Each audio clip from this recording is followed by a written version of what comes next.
fique à vontade, pastor, para o senhor desenvolver o tema, se apresentar também, né? Fiz a apresentação, mas nada melhor do que o senhor para falar de si mesmo, né? Ô, Christian, o assunto é sobre a extensão do reino do anticristo, né? Exato. Eu fiquei curioso para saber por que você se motivou a fazer essa live sobre esse assunto. Conta aí também, porque eu acho que meus seguidores vão gostar de saber. Então, um dos principais motivos é que o pessoal aqui da nossa escola teológica, eles têm muitas dúvidas a respeito desse tema, né? Então, é uma dúvida recorrente, eles mandam perguntas para a gente, sempre em aula surge essa dúvida também. E outro motivo também é porque já há vários dias eu tenho acompanhado alguns vídeos seus falando sobre o assunto, né? E aí eu falei, poxa vida, eu não lembro exatamente onde o senhor estava ministrando num vídeo que eu assisti, né, faz umas 4 semanas. Eu Tá. falei, eu tenho que tentar convidar ele para dar uma aula para a gente sobre isso, porque é uma perspectiva assim que não é tão, como que eu posso dizer, Conheci. não é tão popular, entre aspas, no meio comum, né? E aí, quando Sim. algumas pessoas ouvem algumas coisas que o senhor fala, pode até ficar um tanto quanto surpreso, né? Como alguns dos nossos irmãos da nossa escola teológica ficaram quando eu apresentei um pouquinho da sua visão para eles, que é a minha visão também. Né? Boa parte das coisas que o senhor, que eu ouvi de você representam aquilo que eu penso também a respeito da palavra de Deus. Então, esses são os principais motivos que me levaram Muito bom. a estar te convidando para falar exatamente sobre esse tema. Legal. Christian, essa escola de vocês, ela é online, é AD, é presencial? Faz a propaganda aí para eu conhecer também. Então, pastor, por enquanto, nós estamos fazendo somente presencial. Mas a nossa meta, né, ainda nesse ano, a gente está expandindo para o online também. Né? A gente está começando aqui na nossa região, São José dos Campos, não sei se o senhor conhece, interior de São Paulo, Sim. mas a proposta é ainda nesse ano a gente conseguir expandir para o online para poder estar alcançando o máximo de pessoas possível, sempre com preço acessível, né, para poder estar espalhando, né, a palavra de Deus, que hoje o foco é esse, né? Sempre foi, mas hoje está mais ainda em efervescência isso aí, né? No meio Legal. das igrejas. Eu não sei se eu deveria perguntar isso, mas vocês são futuristas, pré-milenistas, pré-tribulacionistas ou não? Nós somos pré-tribulacionistas. Nós estamos, Que bom. a Fica mais igreja não vai fácil. passar pela grande tribulação. É, o debate é tenso, né, sobre esse assunto. As pessoas se agarram cada uma às suas argumentações, mas eu também acredito firmemente, desde que eu me converti, né, eu nunca pensei diferente. Eu sempre tive muita convicção de que o arrebatamento seria pré-tribulacional. Eu pergunto isso porque algumas pessoas poderiam dizer assim: ah, Natan, mas qual é o sentido de um pré-tribulacionista se propor a falar sobre anticristo, sobre tribulação, né? Por que que um pré-tribulacionista vai se preocupar sobre isso? Uma vez que vocês acreditam que serão arrebatados antes do primeiro dia dos 7 anos de tribulação. Aliás, nem todos os pós-tribulacionistas acreditam que a tribulação seria de 7 anos, né? Ainda tem isso também. Mas essa dúvida é uma dúvida que se repete muito, porque as pessoas acham que os textos que aparecem, principalmente no Novo Testamento, que mencionam o anticristo, eles acham que são textos instrutivos, que estão explicando o que a igreja tem que fazer quando ele se manifestar, né? E eu acho que essa aí é uma das razões dessa confusão generalizada. Eu não vou entrar nesses assuntos, né, para a gente não se alongar demais, mas eu achei interessante fazer esse comentário. Eu coloco quanto tempo aqui no meu cronômetro, hein, Christian? O tempo que o senhor precisar, pastor. Vou colocar 1 hora, então. A gente, tá bom? Coloca Maravilha, maravilha. 1 hora quando ele me avisar aqui, só para a gente saber. E claro que, embora eu fale e fique como se estivesse ensinando ou pregando, eu faço questão que você também me interrompa, pergunte, entendeu? É legal esse bate-papo, fica mais dinâmico e você pode interagir caso você tenha vontade. Se alguém te mandar aí uma pergunta do pessoal da escola, pergunta para ele isso. Eu não vou me concentrar nas mensagens de texto, Maravilha. mas se você ler alguma coisa e quiser interromper e falar, aí você me diz. Maravilha. Eu tô com o tablet aqui também abrindo na live para estar acompanhando essas Tá. coisas. Alguém disse para o senhor falar 3 horas aí, pastor. Não sei se vai dar certo. A minha esposa, inclusive, saiu com meu filho para me dar mais liberdade aqui, porque eu estou fazendo a live no lugar mais afastado aqui da casa do roteador. Então, tive que deixar a porta aberta e se o filho estivesse em casa, ele tem 5 aninhos só, ele ia ficar aqui bagunçando, pulando em cima de mim, brincando, cantando e ia atrapalhar. Então, ela saiu. Eu acho que quando ela chegar, ela vai ali para outro quarto, vai fechar a porta e esperar eu terminar. Mas vamos ver como é que vai ser, tá? Não quero Maravilha, maravilha. garantir que vai dar 100% certo, não. Mas sobre o anticristo, né? Em primeiro lugar, Eu sei que o Novo Testamento fala bastante sobre o anticristo, mesmo que igrejas que professam a crença no pré-tribulacionismo, que não pregam muito sobre escatologia, eu ouço muita gente falar isso para mim, olha, na minha igreja o pessoal lá se diz pré-tribulacionista, mas não falam nada sobre escatologia, muito raramente, um evento aqui, outro acolá, uma vez na vida, outra vez na morte, né? Então, o pessoal fala, mas a Bíblia ensina sobre isso muito, demais, né? Tem muito texto. A maior porcentagem dos textos bíblicos, tanto do Antigo quanto do Novo Testamento, dizem respeito à questão da escatologia. Inclusive, o anticristo, ele também é mencionado diversas vezes.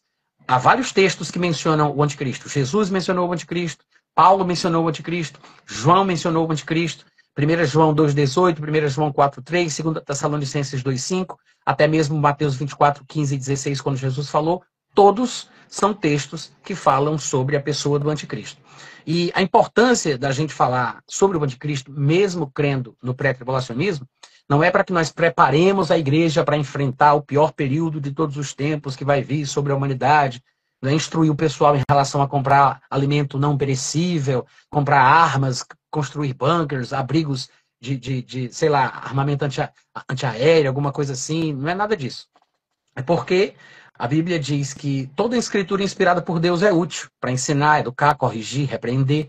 E se a Bíblia fala sobre o anticristo, então há uma utilidade em se falar sobre isso. Primeiro, se acaba corrigindo alguns terrorismos doutrinários que causam pânico no pessoal. Eu conheço muitas pessoas com crise existencial por causa das especulações e conjecturas que o anticristo está na Terra, de que já se tocou a quinta trombeta, que o cavalo amarelo passou na esquina.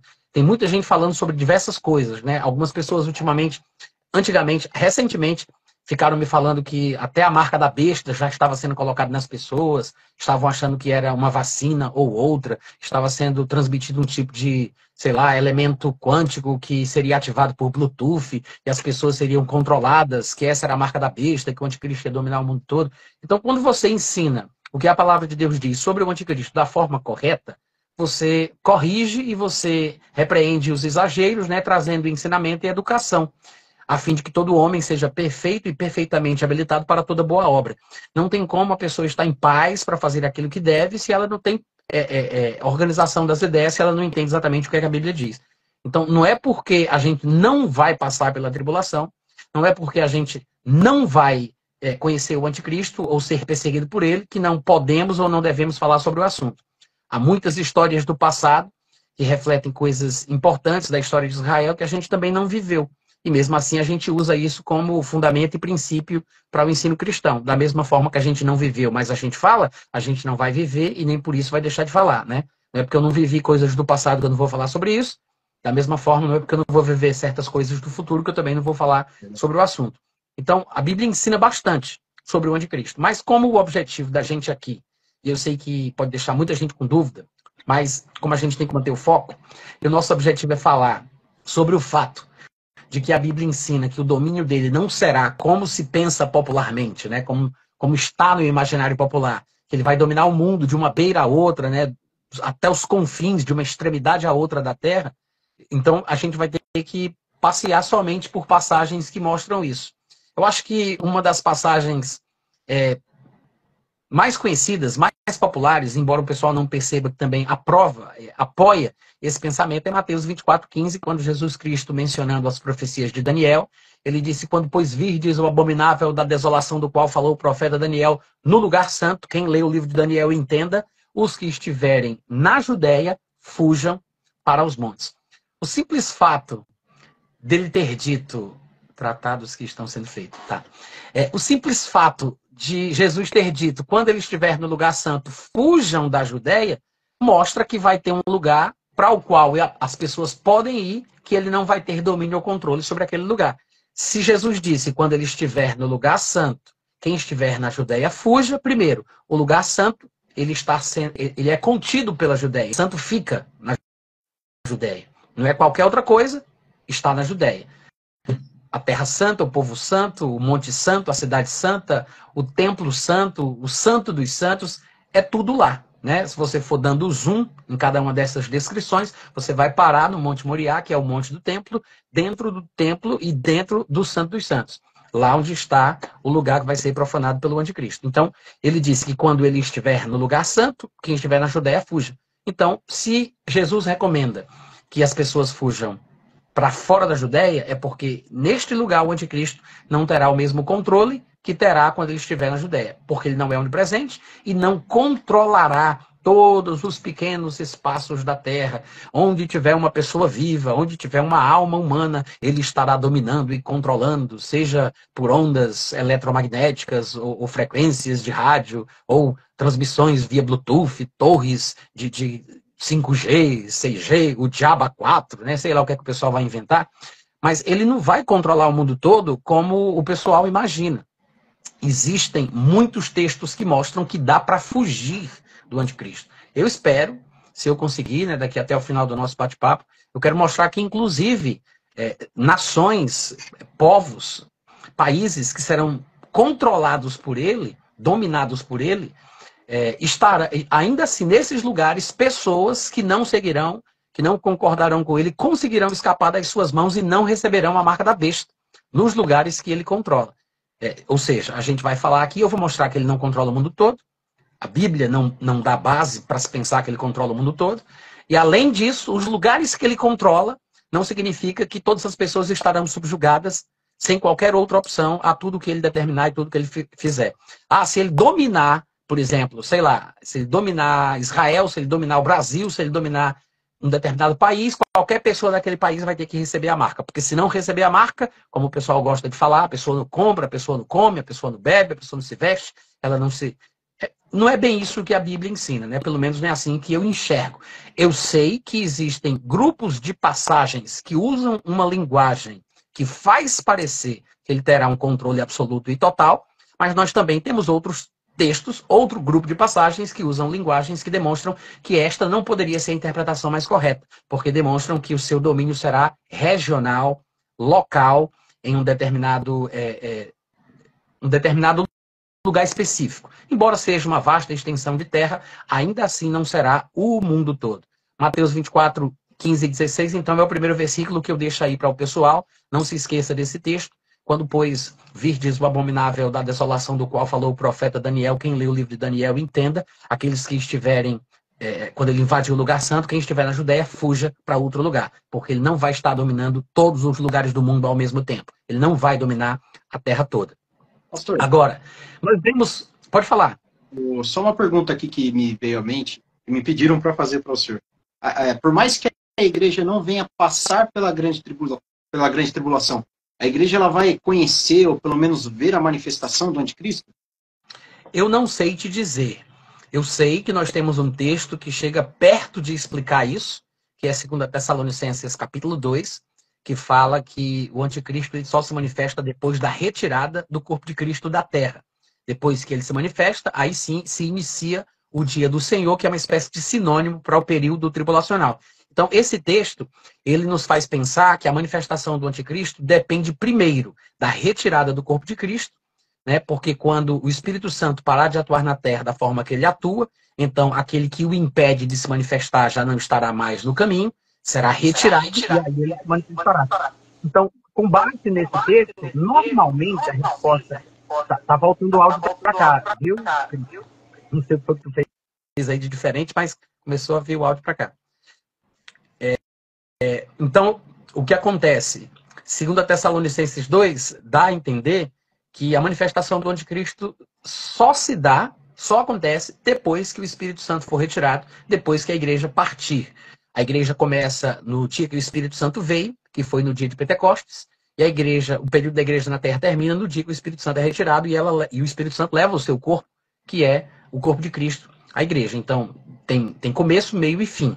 Depois deste período, o anticristo se manifesta e o dia do Senhor tem o seu início. A tribulação, né, os aspectos punitivos do dia do Senhor. Então, a princípio, assim, eu diria, não, a igreja não vai ver o anticristo. Mas isso não quer dizer que o anticristo não possa estar no mundo, que ele já não esteja fazendo algum tipo de atuação com as suas movimentações e articulações geopolíticas. Pode ser que a gente até suspeite de alguns indivíduos como possíveis candidatos para esta posição, porque, afinal de contas, assim que a igreja for arrebatada, ele já tem que ter uma idade mínima né, razoável, já tem que ser um adulto, já tem que estar encaminhado para se articular e fazer tudo aquilo que a Bíblia previu ou determinou que ele vai fazer. No entanto, a cronologia, né, dos acontecimentos até a manifestação do anticristo exige que antes do anticristo se manifestar, 10 reis, representantes de 10 nações, se unam numa espécie de confederação de nações, né, uma espécie de coalizão de reinos, de países, e criem aquilo que vai ser chamado de reino do anticristo. Porque não é o anticristo com a sua eloquência, com a sua oratória, com o seu poder magnético, que vai trazer a solução, oferecendo uma espécie de paz para o mundo, e por causa da sua capacidade sobrenatural de convencer os homens, as pessoas se deixarão se levar por ele, e aí ele vai criar um reino. Não é ele quem vai fazer isso. Na verdade, ele é inclusive chamado em textos que usam chifres como representações dos governantes, ele é chamado de chifre pequeno, porque é menor do que os outros. E primeiro surgem 10, que tem essa formação, que vai ser o que a gente chama de reino de Cristo. Ele aparece tardiamente na cronologia dos acontecimentos. Ele aparece tardiamente, ele se manifesta somente depois. Aí parece que ele antipatiza com 3 desses 10 reis da formação original, acaba derrubando eles das suas posições, e pelo que parece, ele assume a preeminência e a liderança, e a partir daí é que ele vai poder fazer, por exemplo, o que outros textos como Daniel 9, 25, 26, 27 falam, que ele fará um tratado com muitos. Ele só vai poder fazer esse tratado com muitos, como representante desse reino, quando ele assumir essa posição. Mas antes dele assumir a posição de cabeça, de líder, ou de profeta falso desse reino, primeiro o reino tem que ser montado e não é ele quem monta. Então, primeiro tem que ter uma espécie de movimentação geopolítica que faça com que 10 reis se unam numa espécie de confederação que vai se tornar aquilo que a gente chama de reino do anticristo, para que depois, tardiamente, posteriormente, ele entre nessa formação e assuma a liderança. Então, assim, eu sei que é possível que a gente identifique os movimentos. A Bíblia está cheia de elementos que apontam para o lugar onde isso pode acontecer, as nações que se envolverão, de onde ele surgirá. Se fala, inclusive, na Bíblia sobre a fé que ele vai ter, no Deus que ele vai acreditar, porque vai ser com o auxílio de um Deus estranho que ele vai ousar fazer guerra contra as potências mundiais. Fala, inclusive, sobre a etnia dele, né? Porque está escrito, inclusive, que ele não terá respeito ao Elohim dos seus antepassados, não terá respeito ao que as mulheres querem. A Bíblia dá muitos indícios que apontam de que lugar ele vai surgir e de onde, quando ele passar pela cerimônia de posse, de onde ele vai exercer o seu domínio e a sua autoridade. Há muitos textos. Então é claro que a gente, né, com essa perspicácia, porque Daniel disse, eu aprendi pelos livros, e da mesma forma nós também podemos aprender pelos livros e pela inspiração do Espírito Santo, mais ou menos de que região ele surge, que religião ele vai professar, né, com base em que Deus é que ele vai ousar fazer guerra contra tudo e contra todos. Então a gente pode ter um norte.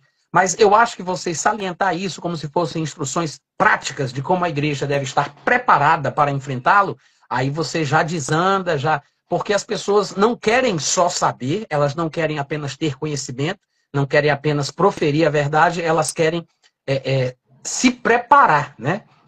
É por isso que os canais sensacionalistas, principalmente os pós-tribulacionistas na internet, não é só pós-tribulacionista que explora o sensacionalismo, a gente sabe disso, mas todos os canais mais sensacionalistas, né, que procuram os tratados, as comoções geopolíticas, as guerras, os vírus, as confusões, as questões econômicas e tal, não sei o quê. Esses canais que especulam mais esse lado místico, sensacionalista, são os canais que as pessoas mais procuram, porque o povo fica fascinado, né? O terror, o medo, o pavor, a má notícia, ela corre mais rápido, ela causa mais impacto, parece que gruda mais na pessoa por causa da emoção que ela gera. A gente tem conhecimento bíblico suficiente para poder falar sobre isso, mas eu acho que a gente tem que saber o tom, como a gente vai falar, de que forma a gente vai explicar, para que as pessoas não pensem que a gente está querendo ser sensacionalistas também, ou querendo colocar medo no pessoal para conseguir views, né, trazer seguidores. Então, eu acho assim, muita cautela com essas especulações, embora seja possível a gente saber de onde ele vai surgir, qual religião ele vai professar, né, de que nação ele vai governar, etc. e tal, a gente tem que ter o conhecimento bíblico correto para não cair em enganos, mas não usar isso como desculpa para ficar desesperado.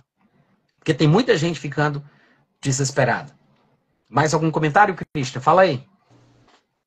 O senhor acredita, ou pelo menos vê dessa forma, que ele vai tentar, ou que ele vai conseguir colocar uma espécie de uma imagem dele no terceiro templo, lá em Israel? E se for isso, né, por ele conseguir lograr isso, né, certamente então ele seria judeu, se o senhor for ver dessa forma, né, pela Uhum. proximidade com que ele tem com o povo, né, com o que ele teria com esse povo. Tá.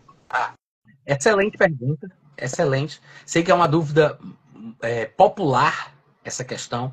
A ideia de que ele será judeu está no imaginário popular. Eu acho que grande parte do povo pensa isso, se não a grande maioria. Talvez os evangélicos se dividam entre a ideia de que ele vai ser judeu e de que ele vai ser o Papa. Mas tem uns ainda que tentam mesclar as duas ideias e dizem, não, o Papa é o secretário dele, é o falso profeta. E o anticristo é só um humanista, um estadista, um guerreiro, um militar, que não tem nada a ver com religião, né? E aí tentam dizer, são duas pessoas. Mas, na verdade, primeiro, a Bíblia ensina que ele vai ser três coisas em uma só. Ele vai ser um líder político, um líder militar e um líder religioso. O anticristo ele não é um ateu, como algumas pessoas poderiam imaginar, já paquerei com essa ideia. Eu acho que os meus colegas pré-tribulacionistas, na sua grande maioria, percorrem mais ou menos esse mesmo caminho, mas há muitos textos que mostram que ele tem um tipo de fé, que é com o auxílio de um Deus estranho que ele ousa fazer guerra contra as fortalezas, a sua obstinação contra a Terra Santa, contra o povo santo, o ataque dele para profanar o templo dos judeus. A Bíblia mesmo chega a dizer que o espírito do anticristo nega o pai, nega o filho. Há uma movimentação ali na área religiosa, né? Ele tem as suas convicções espirituais, as suas crenças. Ele honrará a este Deus a quem ele serve, a quem ele segue, com pratas, pedras preciosas e tudo. Há muitos textos que falam da religiosidade do anticristo. Além, claro, das implicações militares, porque a Bíblia fala sobre as suas campanhas militares e a sua carreira, as suas conquistas, né, os seus avanços, sobre ataques pelo flanco direito, pela retaguarda. Então, há muita linguagem militar também na Bíblia associada ao anticristo, mas também existem os aspectos da liderança política, né? As alianças que ele fará. Por exemplo, Daniel capítulo 9, versículo 27, que é um texto bem popular, diz que ele firmará aliança com muitos. Embora algumas versões digam uma aliança de paz, um tratado de paz, é claro que todo tratado subentende que deve haver paz, porque é um tratado bilateral, se forem duas nações, multilateral, se houver mais de dois povos, e aqui em Daniel 9:27 não é diferente. Eu acho que ele está falando sobre um tratado multilateral. Alguns acreditam que quando ele diz uma aliança com muitos, acham que o texto está sendo específico e restrito ao povo judeu. Então, seria muitos judeus. Particularmente, eu acho que a melhor interpretação aqui para essa passagem seria muitos povos. Então, eu acho que o tratado que ele vai firmar é multilateral e não é somente com Israel, mas inclui Israel, porque no próprio versículo 27, quando você continua a leitura, ele diz, firmará uma aliança com muitos por uma semana. Na metade dessa semana, ele fará cessar o sacrifício, a oferta de manjares, sobre a asa das abominações virá o assolador, até que a destruição que está determinada se derrame sobre ele. Então, essas expressões aqui mostram que o povo judeu está envolvido na aliança. Então, a nação de Israel é uma das nações que estará em aliança com ele. Outras versões deixam isso mais claro, como, por exemplo, a Nova Tradução da Linguagem de Hoje, diz assim, quando passar a metade desse tempo, ele acabará com os sacrifícios de animais e as ofertas de cereais do templo, né? E aí ele fala sobre a profanação, e outras versões também são semelhantes. Agora, o que é essa imagem que você perguntou? Por que o anticristo não vai ser judeu? E como é que ele vai profanar o templo? Né? São três coisas que você fez aí são três ideias que você associou numa mesma pergunta. Primeiro, por que ele não vai ser judeu? Porque nesse mesmo contexto aqui, Daniel capítulo 9, eu estou lendo, por exemplo, o versículo 27, mas deixa eu abrir aqui um pouco mais o contexto e vamos dar uma olhadinha. Ele diz, versículo 24, 70 semanas estão determinadas sobre o teu povo, sobre a tua santa cidade. 25, sabe, acontece desde a saída da ordem. 26, depois das 62 semanas será morto o ungido, que se refere a Cristo, e já não estará, que é esse período no qual nós estamos vivendo hoje. O ungido foi morto e já não está presente. E o povo de um príncipe que há de vir, agora ele menciona o anticristo, e o povo de um príncipe que há de vir destruirá a cidade de Jerusalém e o santuário dos judeus. E o seu fim será no dilúvio, e até o fim haverá guerra, desolações estão determinadas. Ele, este príncipe que há de vir, cujo povo dele destruiria a cidade dos judeus e o templo, fará aliança com muitos por uma semana, na metade da semana fará cessar o sacrifício, e aí vem a menção de Jesus que na asa das abominações virá o assolador, invadindo o lugar santo, e quem estiver na Judéia nesse momento, fuja para os montes. Então, por que ele não é judeu? Porque o texto não é o único texto, tá, que fala sobre isso, mas esse texto, que é um dos mais emblemáticos, está dizendo que o povo do anticristo invadirá a cidade de Jerusalém. Se ele estivesse se referindo ao povo judeu, que seria o povo do anticristo, então o anjo estaria falando de uma guerra civil dentro de Israel, do próprio povo judeu contra o povo judeu. Mas as implicações do texto não são essas. O que o texto parece sugerir é que um povo de fora, um povo estrangeiro, virá, que é o povo do anticristo. Este povo virá contra o povo judeu, o povo de Daniel. Em outras palavras, ele está falando de dois povos. É o povo judeu e o povo do anticristo. O povo do anticristo não é o povo judeu, porque ele não está falando sobre guerra civil, sobre judeu contra judeu. Ele está falando de um povo estrangeiro, alheio ao povo judeu, que virá e destruirá os valores do povo judeu. O templo, a cidade e os elementos de caráter religiosos, inclusive o texto que fala textos que falam da invasão do anticristo no lugar santo, na terra dos judeus, chega a dizer que num determinado momento, quando ele tiver autoridade sobre a terra de Israel, sobre a autoridade do povo judeu, ele vai mudar os tempos e as épocas, ou seja, ele vai mudar o calendário, as festividades, as comemorações, as datas comemorativas dos judeus. Talvez ele estabeleça uma observância do calendário que ele acredita, que ele segue, de acordo com a religião dele. Ele vai mudar a cultura, o calendário, os tempos e as leis do povo judeu. Ele não vai mudar no mundo inteiro, como se fosse uma espécie, sei lá, de decreto universal, papal, dominical, que vai estabelecer uma mudança no mundo. Não. Quando ele invadir a terra dos judeus, ele muda lá os tempos, a lei, ele vai alterar o calendário de um para outro, né, e por aí vai. Então, não é judeu. As pessoas pensam que ele é judeu por algumas interpretações de versículos isolados. Por exemplo, o pessoal diz assim, mas Jesus não falou lá em João, capítulo 5, que ele falava em nome de seu pai e ninguém queria ouvir o que ele tinha para dizer. Mas se viesse outro em seu próprio nome, as pessoas o ouviriam e o aceitariam. Ele não estava falando do anticristo? Não, ele não estava falando do anticristo. Primeiro, porque o anticristo já foi previsto em diversos lugares da Bíblia. Jesus não diria, se outro vier em seu próprio nome, a este ouvireis, se referindo ao anticristo, se a vinda do anticristo é certa. Então ele não diria se vier, ele diria quando vier. Ele não está falando do anticristo. Isso parece muito mais um adágio popular que serve de repreensão para uma atitude reprovável dos judeus. Os judeus têm uma característica negativa, que é para o seu demérito. Eles insistem em nunca se submeter às coisas que vêm de Deus e estão sempre tentando estabelecer os seus próprios meios. Não se submetem, por exemplo, à justiça que vem de Deus e tentam estabelecer a sua própria. Da mesma forma, quase todos aqueles que por Deus foram enviados à terra de Israel foram mortos pelos israelitas. Jesus chega a ser irônico, dizendo, olha, eu tenho que ir para Jerusalém, porque daqui para lá são 3 dias de caminhada e eu preciso me dirigir para o meu destino para que não aconteça que um profeta morra fora de Jerusalém. Ou seja, apedreja e mata os que lhes são enviados. A alcunha da terra de Israel, da cidade de Jerusalém, que é o emblema do povo judeu, é a cidade que mata os profetas. Né? Então, praticamente, os profetas que Deus enviou, quase todos, uma boa parte deles, inclusive Jesus, até os 2 profetas do período tribulacional, serão mortos, são e serão mortos na cidade de Jerusalém, que é uma característica do povo judeu. Não se submete ao que Deus estabelece e está sempre tentando estabelecer os seus próprios meios. O que Jesus quis dizer com isso?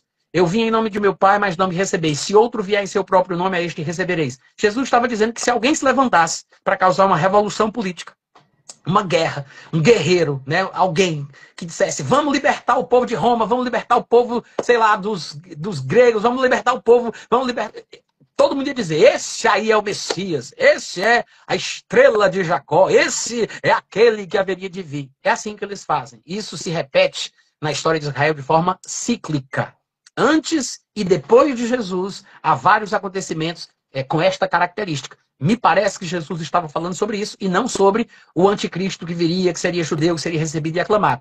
O anticristo, ele vai sim se assentar no santuário, como Paulo descreve muito bem lá em 2 Tessalonicenses capítulo 2, mas não é porque ele vai ser recebido e aclamado, que o pessoal vai bater palma, vai se curvar e vai reconhecer que ele é o Messias. Não é por isso. É porque ele vai usurpar uma posição que não é sua, como ele faz. Esta é uma característica dele. O próprio reino, que a gente chama de reino do anticristo, não é ele quem idealiza, não é ele quem cria, não é ele quem fomenta. São 10 reis antes dele que fazem essa confederação que se tornará um reino, uma espécie de império, e ele chega tardiamente, sorrateiramente, e ocupa uma posição para a qual ele não foi feito. Ou seja, ele usurpa uma posição que não é sua, assume a liderança e passa a ser, né, o reino do anticristo, aspas. Mas, na verdade, ele alcançou a posição por usurpação.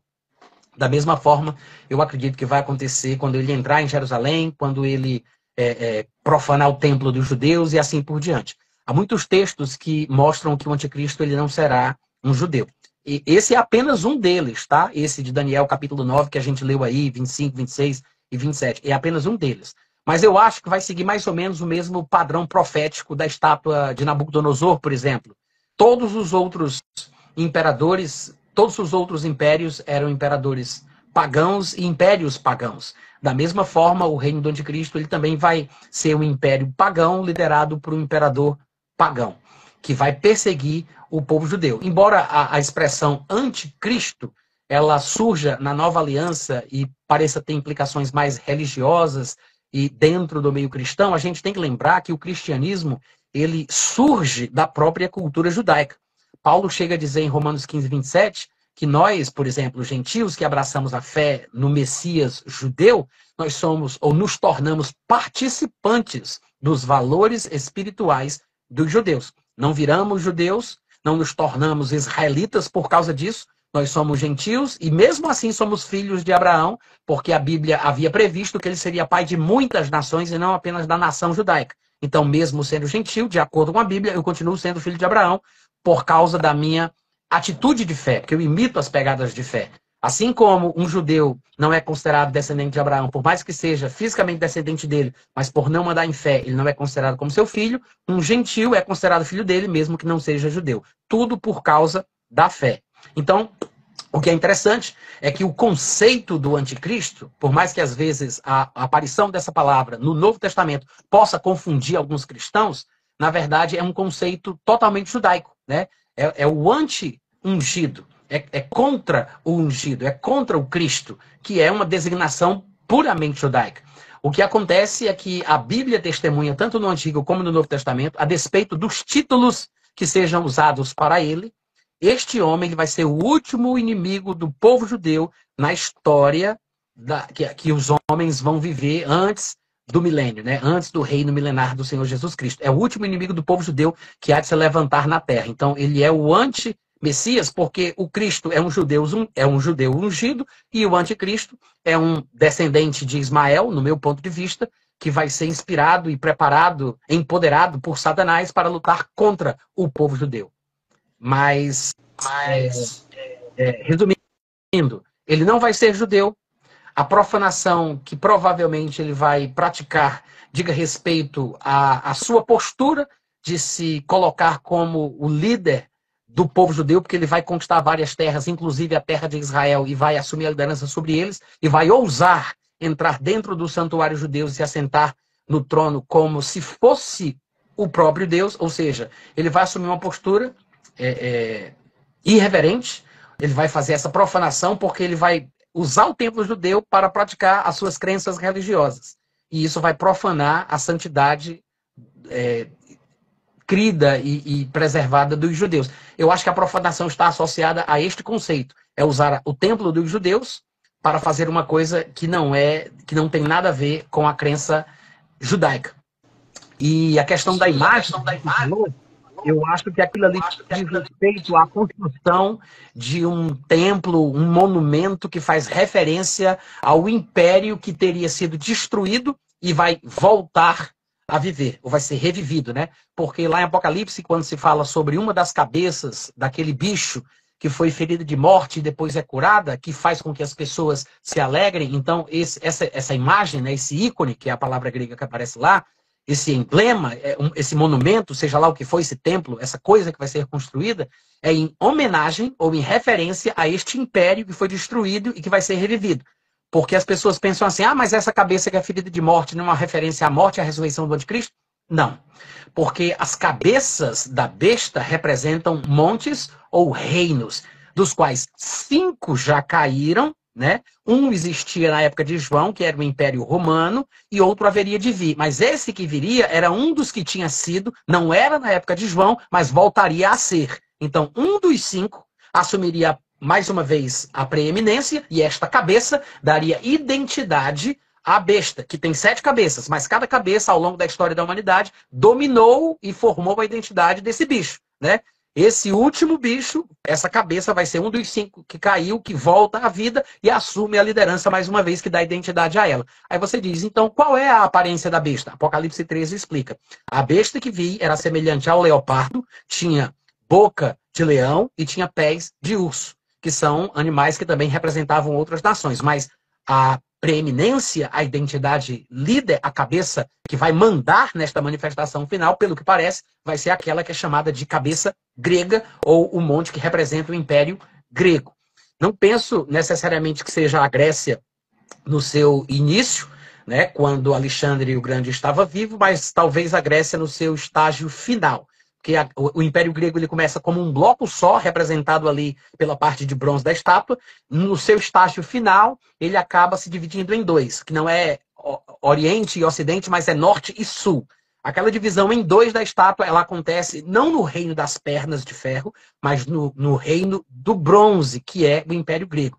Então, é bem provável que a extensão de ferro, que é o estágio final, seja um ressurgimento dessa divisão em 2 do império anterior, que é o Império Grego. É por isso, talvez, que Apocalipse diga que ele terá a aparência do leopardo, que parece representar o Império Grego. Em outras palavras, a divisão em 2 do Império Grego, que é o estágio final desse império, era norte e sul. A parte norte tinha a sede na Síria, na Turquia atual, né, naquela região, que era uma região só, e a parte sul ficava no norte da África, em Alexandria, se eu não estiver enganado. Então, essa é a divisão em 2 da qual a Bíblia faz alusão, e me parece que o anticristo ele surgirá da parte norte. Ele será chamado, por exemplo, por Daniel, em Daniel capítulo 11 ou 10, de o Rei do Norte.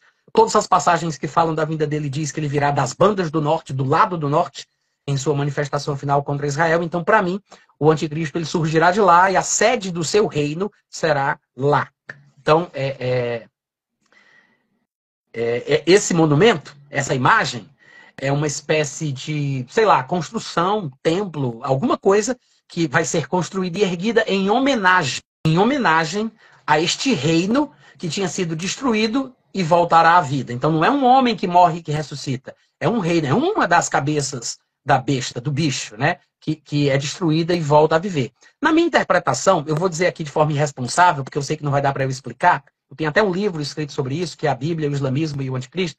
Na minha interpretação, o anticristo ele será um descendente de Ismael, ele será praticante do Islã, e ele, provavelmente, o texto, quando fala sobre isso, está se referindo ali, talvez, a uma adaptação de um templo, ou a construção de um templo com minaretes, nos quais existem aqueles alto-falantes, que saem vozes humanas, que quando a voz é proferida, as pessoas se prostram, que é a palavra que aparece lá em Apocalipse, que é traduzida em algumas versões por adoraram, né? Adoraram, mas na verdade o texto ali está se referindo a se prostrar e não necessariamente a adorar no sentido mais cristão, né? De louvar e tal.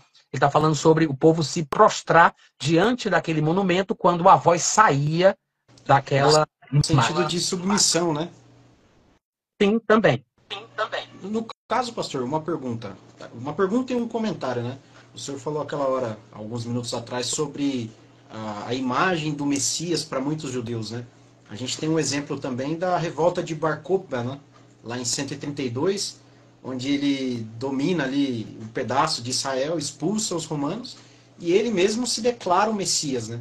Ele mesmo se declara o Cristo, e muitos judeus, eles acabam reconhecendo aquele homem como Messias, só que depois deu tudo errado, né? Os romanos expulsaram eles mais uma vez, mudaram até o nome ali da região. Mas a pergunta em si seria o quê? Tendo em vista tudo isso que o senhor falou, a gente vê que existe uma certa semelhança entre aquilo que vai vir da parte do anticristo e aquilo que já veio no passado. Por exemplo, a gente tem Antíoco Epifânio, que profanou o templo, né? E a gente também tem a destruição do templo em 70 depois de Cristo, bem como também figuras ali de imperadores que muitos cristãos identificavam como sendo anticristo. Então eu já vi teólogos fazendo confusão de que o anticristo ele já veio, de que tudo isso que os escritores neotestamentários disseram a respeito dessa figura já aconteceu e que, né, eles fazem uma confusão com isso. E como desfazer essa confusão, tendo em vista que ele ainda vai vir? Tá. Primeiro, eu acho que muitos anticristos têm surgido no mundo, né? Muitos anticristos, no plural. Porque o espírito do anticristo, como diria João, ou o mistério da iniquidade, como diria Paulo, que são expressões diferentes usadas por pessoas diferentes, mas que se referem à mesma influência espiritual e invisível deste mundo onde Satanás é Deus, né? Não havia uma espécie de sindicato de escritores dos livros da Bíblia para todo mundo usar os mesmos termos, as mesmas expressões, né? A gente vai identificando à medida que a gente vai se familiarizando com a palavra. Mas esse espírito está no mundo. Então, toda e qualquer oportunidade que surge em qualquer lugar que ele possa atuar, se manifestar e agir de alguma forma através de um espírito supremacista, dominador e beligerante, eu acho que ele vai agir. É por isso que acaba acontecendo que na história nós vemos muitas pessoas que tipificam características anticristãs ou do próprio anticristo em pessoa. Os teólogos costumam dizer que o texto de Daniel, capítulo 11, ou é 10, se eu não estiver enganado, que fala sobre a vinda deste futuro rei do norte, né? Dizem que o texto se refere a Antíoco IV Epifânio, que é inclusive que está dentro, né, da dinastia Seleucida, que é o formador praticamente do reino do norte, da divisão do Império Grego em dois. E a grande maioria dos estudiosos, dos escatologistas, teólogos, dizem que Antíoco IV Epifânio talvez seja o principal tipo do anticristo. O que me admira é que mesmo que digam isso, depois eles não observam que é exatamente de lá que o anticristo sairá, não necessariamente da etnia, mas da mesma região, da mesma herança espiritual e profética, né? A continuação profética daquele lugar, daqueles reinos. Antíoco IV Epifânio talvez tenha sido o que mais se encaixa, né, no padrão. E de fato, há muitos anticristos, muitos líderes anticristãos, muita inspiração diabólica no mundo, e eu acho que isso aí vai acontecer sempre, né? Até o dia do arrebatamento, até o dia da manifestação do anticristo, isso sempre vai acontecer. E eu não sei se eu respondi o que você queria perguntar agora, mas quando eu citei Daniel 9:27, né, que diz que ele fará aliança com muitos, eu estava querendo dizer, entre outras coisas, que ele não fará aliança com todos. Porque a gente quer mostrar que o anticristo ele não vai dominar o mundo todo, né? Então, não é uma aliança mundial. Ele não vai dominar ou ter um tratado, um acordo com toda e cada nação da Terra. Primeiro porque o texto diz ele fará um acordo, uma aliança com muitos e não com todos. Alguns, inclusive, acham que é muitos judeus, dando a entender que esse acordo é só com Israel. Mas se a gente for parar para pensar em outros textos, a coisa vai ficando cada vez mais clara. Daniel 9:26 mesmo, por exemplo, aí pertinho, né? Eu estava citando Daniel 9:27, mas o versículo 26 diz que depois das 62 semanas será morto o ungido, já não estará, e o povo de um príncipe que há de vir destruirá a cidade de Jerusalém e o santuário, e o seu fim será no dilúvio. Até ao fim, veja, o seu fim virá no dilúvio. Até ao fim haverá guerra. Desolações estão determinadas. O que me faz pensar que desde o surgimento dele, em toda a sua carreira, em toda a sua campanha militar, ele vai fazer guerra contra todos. Ou seja, guerras estão determinadas. Até ao fim haverá guerras. Se ele estivesse dominando tudo e todos, não faria sentido que ele estivesse em guerra o tempo inteiro, desde quando ele surge até o seu fim. Se ele estará em guerras e haverá guerras até o seu fim, é porque nem todas as nações estarão debaixo do seu controle ou em aliança com ele. E a gente sabe que essa é uma interpretação correta, porque, por exemplo, lá em Daniel capítulo 11, do versículo 41 ao 45, numa descrição talvez mais vívida, o texto diz assim, falando do anticristo, ele entrará na terra gloriosa, mostrando aqui nas suas mostrando que nas suas campanhas militares ele vai conquistar certos espaços, mas não vai conseguir dominar outros. Olha o que ele diz. Ele entrará na terra gloriosa, muitos sucumbirão, mas do seu poder escaparão estes. Edom, Moabe, as primícias dos filhos de Amon, que diz diz respeito à parte norte da Península Arábica. Ele está falando ali de uma região que fica bem pertinho ali da Jordânia, né, que está colado com Israel, apenas tendo o Rio Jordão no meio. Então ele está falando de um povo bem próximo de Israel, ele está dizendo que esse povo vai escapar. Edom, Moabe e os filhos de Amon. Aí ele continua no versículo 42. O anticristo estenderá a mão também contra as terras. A terra do Egito, por exemplo, não escapará. Apoderar-se-á dos tesouros de ouro e de prata, de todas as coisas preciosas do Egito. Os líbios, os etíopes o seguirão. Mas pelos rumores do oriente do seu reino, ou seja, no extremo norte do seu reino, parece que outras nações estarão atacando ele e ele vai se espantar pelos rumores de guerra, que ele saberá que estará acontecendo no oriente e no norte. Ou seja, guerras contra os limites do seu reino, ao norte e ao leste. Nações que provavelmente não estavam sendo controladas por ele. Ele ficará perturbado e sairá com grande furor para destruir e exterminar a muitos. Ou seja, estes que o deixará espantado por rumores de guerra que acontecerão ao norte e ao leste do seu reino. Versículo 45. Armará as suas tendas palacianas, ou seja, o seu acampamento militar, numa linguagem mais moderna, né, como nós falaríamos hoje em dia. Armará as suas tendas palacianas entre o Mar Grande, os mares, diz a minha versão, que é uma referência ao Mar Mediterrâneo, contra o glorioso Monte Santo, que é o Monte Moriá, que fica em Israel. É por isso que ele diz que é o Monte Santo, né? É a Terra Santa, o povo santo, a lei santa, o templo santo, é o Monte Santo. Tudo está associado aos judeus. Então ele fala que ele estacionará o seu acampamento militar entre o Mar Mediterrâneo e o Monte Moriá, que é o chamado Monte Santo no livro de Daniel. Provavelmente será nesse momento que ele invadirá o templo, que já estará reconstruído, e ele se sentará no santuário, ostentando como se fosse o próprio Deus. Não que ele vá dizer que é Deus, como algumas pessoas poderiam pensar, mas ele vai se comportar como se fosse o representante de Deus, o próprio ungido, o próprio Messias, né, usurpando um lugar que não é seu. Na marra, não é porque vai ser aclamado e recebido pelos judeus. Então ele armará as suas tendas palacianas entre o Mar Mediterrâneo e o glorioso Monte Santo, o Monte Moriá, mas chegará ao seu fim e não haverá quem o socorra. Em outras palavras, há muitas guerras, desde quando ele surge até o seu fim. Guerras estão determinadas. Como ele poderia estar controlando o mundo todo? Além disso, nós temos outros textos, como, por exemplo, Apocalipse, capítulo 16, versículo 13 e 14, que dizem assim: Então vi sair da boca do dragão, da besta e do falso profeta 3 espíritos imundos semelhantes a rãs. Veja, são 3 espíritos, porque eles são espíritos de demônios, operadores de sinais, e se dirigem aos reis do mundo com o fim de ajuntá-los para a peleja do grande dia do Deus Todo-Poderoso. Não é uma convocação aos súditos do anticristo. É uma investida de um ministério diabólico com recursos espirituais como sinais, maravilhas e tudo mais. São espíritos de demônios que vão tentar, por meio destes fenômenos enganadores, atrair, conquistar a aliança, o apoio de reis da terra, porque nem todos estarão do lado dele, nem todos terão sido conquistados por ele, muitos estarão em guerra contra ele, como outros textos, como os que a gente acabou de ler, dizem claramente. Então, é um ministério diabólico com o objetivo de tentar arregimentar outros reis para se unirem ao seu propósito, à sua campanha, à sua visão. Além disso, por exemplo, Apocalipse capítulo 13, versículo 4, diz assim: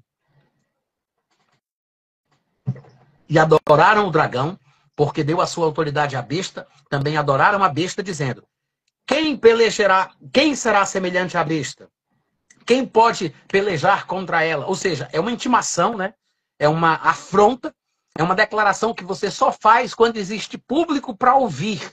Eles estão desafiando as nações da terra para saber quem vai ter coragem de lutar contra esta besta que representa um império, né? Os animais, os bichos, Aqui na minha versão a palavra que aparece é besta, mas é o termo grego therion, que é traduzido por animal, por bicho, por víbora em alguns lugares da escritura. E os animais, em contextos proféticos, normalmente, nem sempre, mas normalmente representam impérios, nações ou reinos. Então ele está dizendo aqui que os seguidores do anticristo, que compõem este reino, ousarão desafiar as outras nações, dizendo: quem pode se levantar contra este império, este reino, esta nação? Quem é semelhante à besta? Quem poderá pelejar contra ela? Então tem pessoas que não estão debaixo do seu controle, que não estão em aliança com ele e que estão sendo desafiados pelos seguidores do falso profeta. Em outras palavras, há muitos textos que mostram que ele não vai dominar o mundo todo. Vou citar mais alguns, daqui a pouco eu vou parar para você fazer algum comentário, alguma pergunta que você quiser, mas vou aproveitar aqui o embalo e vou mostrar mais algumas passagens. Inclusive, por exemplo, Apocalipse capítulo 13, do versículo 15 ao 17, é um texto relativamente popular, se fala sobre a marca da besta e da intransigência do anticristo para com aqueles que não aceitarem a marca. Né? O texto diz: lhe foi dado comunicar fôlego a esta imagem da besta, para que não só a imagem falasse, como ainda fizesse morrer quantos não adorassem a imagem da besta. A todos, os pequenos, os grandes, os ricos, os pobres, os livres, os escravos, faz que lhes seja dada certa marca sobre a mão direita ou sobre a fronte, para que ninguém possa comprar ou vender, senão aquele que tem a marca, o nome da besta, ou é o número do seu nome, sei lá, né? Mas veja o que ele faz. Ele estabelece uma espécie de lei marcial, e que todo aquele que não se submeter a receber esta tal marca vai ser morto por forças que sairão do anticristo, né? Ele faz morrer todos quantos não adoram a besta e não poderão comprar nem vender, senão aquele que tem a marca. É o que diz esse texto. Em outras palavras, vamos pensar, se ele dominasse o mundo todo, como a gente costuma pensar, e daqui a pouco a gente vai explorar um pouco mais esse texto aí para mostrar o que significa, né? Ele dizer que ele estará exercendo influência e domínio sobre todos os povos, línguas, tribos e nações. Porque esta é uma das passagens que faz parte daquele grupo de textos que parece dizer que ele domina o mundo todo. Porque essa é uma das passagens usadas para dar base para essa interpretação. Mas daqui a pouco a gente vai falar sobre isso, daqui mais para frente. Mas o que eu quero mostrar agora é o seguinte: ele exerce uma influência, né, no meu pensamento, dentro dos limites do seu reino. É somente o lugar e a região, as nações sobre as quais ele consegue exercer controle. Ele estabelece uma lei marcial dentro deste reino, que está debaixo da sua liderança, de que quem não tiver a marca vai ser morto. Quem não se submeter, que não adorar, não se prostrar diante daquele monumento que vai ser erguido lá, vai ser morto. Tudo bem, se ele dominasse o mundo todo, então, como as pessoas pensam, significaria que quem não recebesse a marca e não fizesse o que ele determina, seria morta. Todas as pessoas do mundo seriam mortas se não fizessem o que o anticristo decreta, se não recebessem a marca. Só que o curioso é que no capítulo seguinte, em Apocalipse 14, do versículo 9 ao versículo 11, está escrito o seguinte: seguiu-se a estes outro anjo, o terceiro anjo, dizendo em grande voz: se alguém adora a besta, a sua imagem, e recebe a tal da marca na fronte ou na mão, as coisas que foram descritas nos versículos do capítulo anterior, também esse beberá do vinho da cólera de Deus, preparado sem mistura do cálice da sua ira, e será atormentado com fogo e enxofre diante dos santos anjos na presença do Cordeiro. A fumaça do seu tormento sobe pelos séculos dos séculos e não tem descanso algum, nem de dia, nem de noite. Os adoradores da besta, da sua imagem, e quem quer que receba a marca do seu nome. Então, se o anticristo domina o mundo todo, estabelece uma lei marcial no mundo todo, que é o espaço, a região do seu domínio, como se costuma pensar, significa que todo aquele que não receber a marca vai ser morto. Só que no capítulo seguinte diz que quem receber a marca, Deus mata. Deus lança no inferno. Se todo mundo que não recebe a marca, o anticristo mata. Se todo o restante que recebeu a marca, Deus mata, quem é que sobra para o milênio? Eu deixo o versículo para a meditação da igreja, né? Quem sobra para o milênio? Não faz sentido. Então tem alguma interpretação aí errada, tem alguma conta que não está batendo.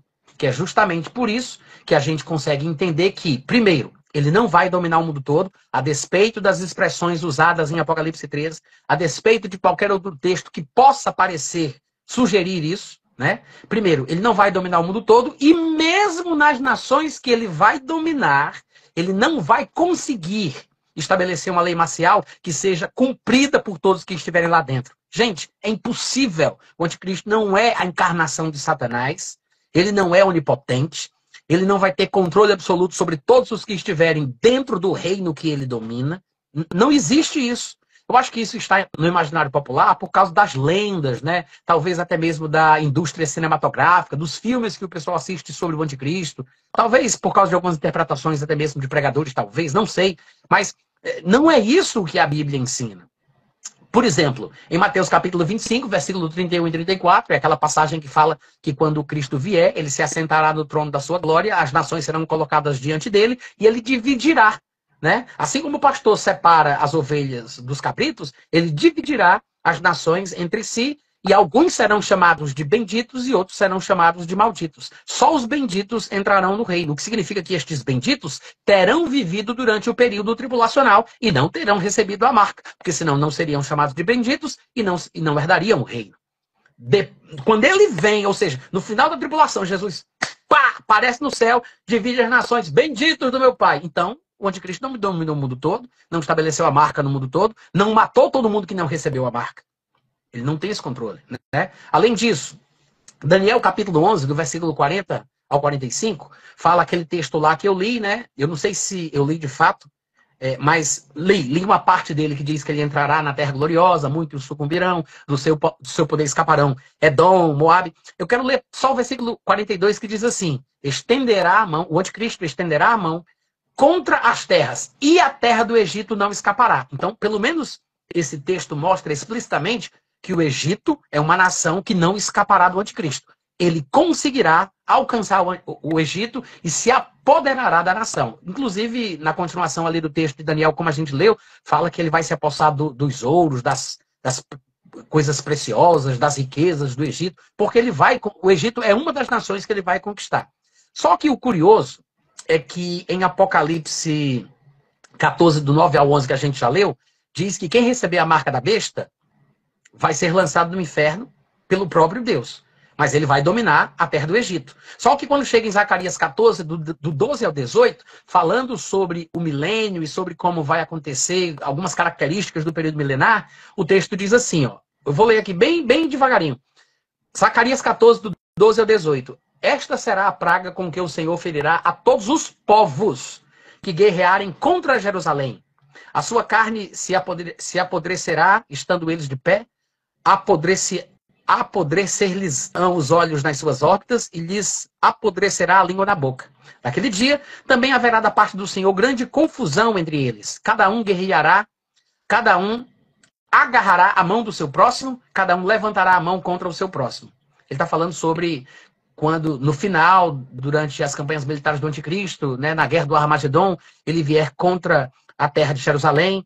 Aí ele diz, todos os que restarem, versículo 16, todos os que restarem de todas as nações que vieram contra Jerusalém, subirão de ano em ano para adorar o rei, o Senhor dos exércitos, e para celebrar a festa dos tabernáculos. Ele está falando do milênio.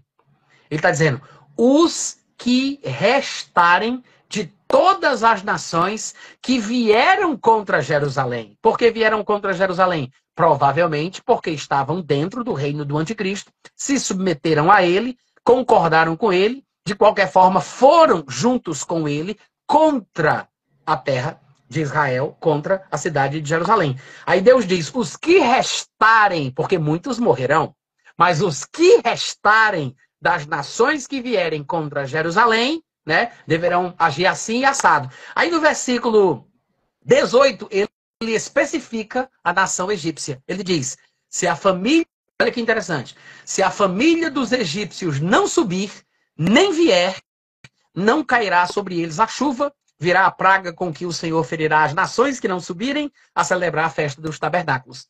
Ele fala de todas as nações que restarem, dos povos que vierem contra Jerusalém na guerra final, no final da tribulação.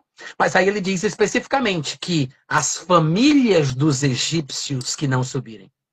Ora, se ele vai controlar a terra dos egípcios e ele vai estabelecer uma lei marcial da marca da besta em todos os lugares onde ele dominar, até os limites que o seu reino alcançar, isso significa que a lei da marca da besta, a lei marcial da marca da besta, vai ser estabelecida no Egito.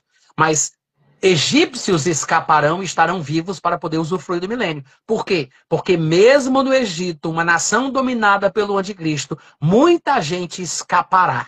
Não sei por que meio, não sei de que forma, não sei se escapando de lá, não sei se subornando alguns policiais corruptos, não sei se fugindo, escapando, andando por lugares ermos da terra, né, e tentando sobreviver da melhor forma que puderem durante o período tribulacional, mas muita gente do Egito não vai usar a marca. E por isso vai sobreviver e vai poder fazer parte daquele grupo que vai receber aquela palavra do Senhor. Benditos do meu Pai, entrem no reino. E usufruirão das bênçãos do milênio. Ou seja, ele não vai dominar o mundo todo da forma que as pessoas estão pensando. Ainda que ele possa causar uma comoção mundial, nações que estarão contra ele ou favoráveis a ele, a favor de Israel ou contra Israel, e ele divida as opiniões das nações no meio por causa do seu ódio, da sua obstinação contra a terra de Israel, não significa que ele estará dominando o mundo todo, por mais que as comoções mundiais possam ser causadas por ele, tá? Mas é assim que eu penso. Fala um pouco aí, Christian, diz alguma coisa. Respondendo aqui o comentário do pessoal, tem gente perguntando se a live vai ficar salva. Ela vai ficar salva sim, meus amigos. E aproveitando, né, é só clicar aqui, ó, aqui embaixo, aqui você consegue me ajudar a compartilhar, né, essa aula maravilhosa que o pastor Natan Rufino tá dando, coisa de primeira. Tem seminário que não prende isso aí não. E ainda, né, além de tudo, além da oratória, além da didática, o principal é que é ortodoxo, né? Que é coisa que está na Bíblia, que vem da Bíblia, que não é coisa que o pastor está inventando, não, gente. Então, assim, mas dentro disso que o senhor está falando, pastor, existem muitos alarmes, né? E muitos alarmistas também dentro do meio evangélico. Tem gente até dizendo, né, principalmente no ano passado, que o Lula é o anticristo. Eu lembro que o pessoal falando que o Macron era o anticristo. Então, cada vez que surge alguém aí um pouco em eminência no cenário mundial, começa o povo a dizer, olha lá, o anticristo está vindo aí, olha ali, o anticristo está aparecendo ali. Então, existe ali, né, uma confusão que o povo faz, né, com a imagem do anticristo. Eu não sei se isso é saudável. O que o senhor acha disso? Eu acho que essa busca ela é motivada pelo pensamento pós-tribulacionista. Ou seja, o pós-tribulacionismo, hoje em dia, né, depois do advento da internet, ele tem ganhado uma certa expressividade e consegue, através dos seus proponentes, influenciar muita gente. Eles são inteligentes, são articulados, se expressam muito bem, eles têm um alcance e acaba gerando esse hype, né, no meio evangélico. Hoje em dia, a pessoa ela congrega numa determinada denominação, mas através do seu celular, do seu tablet, do seu computador, ela tem acesso a conteúdo de pessoas de qualquer lugar do mundo. Então, a influência, ela é cross, eu não sei qual é a palavra certa, mas atravessa os limites e as barreiras. Então, não tem mais esse negócio de dizer, eu sou da igreja tal, a gente pensa assim, eu não sei como você pensa, porque você tem acesso às informações. E eu acho que esse frisson, ele se estabeleceu por causa da influência pós-tribulacionista. Muitos grandes canais pós-tribulacionistas, pregadores pós-tribulacionistas, influenciadores pós-tribulacionistas têm causado esta sensação de que a comoção geopolítica atual, ela representa o início da tribulação. E como o pós-tribulacionista ele é convicto de que encontrará ou será perseguido pelo anticristo antes de se encontrar com Cristo no arrebatamento, então ele fala sobre isso com muita paixão, com muito sentimento, com muita emoção, e isso acaba grudando no coração das pessoas que ouvem, né? Um vírus, para passar para outra pessoa, ele não tem que ser compreendido. Você não tem que entender como é que as moléculas são, como é que funciona, como é o contágio. Não, a pessoa pega. Ela está ali perto no ambiente, falei, você ouviu, chegou na sua cara, pegou. Então passa. Então, isso é contagioso. Eu acho que as pessoas, mesmo sem acreditarem no pós-tribulacionismo, mesmo sem acreditarem que a igreja estará durante a tribulação, eles ficam com dúvidas na cabeça, eles ficam com insegurança, eles ficam com uma sensação esquisita e estranha, porque eles estão permeados, cercados desse tipo de abordagem que faz com que elas não entendam muito bem se, afinal de contas, a igreja vai pegar o comecinho da tribulação, se ela vai ser perseguida pelo anticristo, se o princípio das dores, aspas, né? Pelo menos isso a igreja pega. Então tem essa confusão generalizada. Eu acho que é por causa disso Eu não acho saudável, tá? Já dando aqui a minha opinião. Eu, particularmente, eu acho que muitos pré-tribulacionistas, inclusive, que perceberam, né, que é um nicho que dá muito certo falar, né, dos acontecimentos, das catástrofes, dos desastres e tal, que isso é uma coisa que gera uma certa movimentação, cria um hype. Eu acho que até pré-tribulacionistas estão indo por esse caminho porque acham que ele é um caminho que tem futuro, que prospera, que é fácil. Eu, particularmente, tento evitar o máximo que eu posso esse tipo de coisa, porque eu acho que mais complica, mais atrapalha do que ajuda. Então, eu não acho legal. Eu, particularmente, tá? Não quero dizer que você não possa falar uma vez na vida sobre algumas questões relacionadas a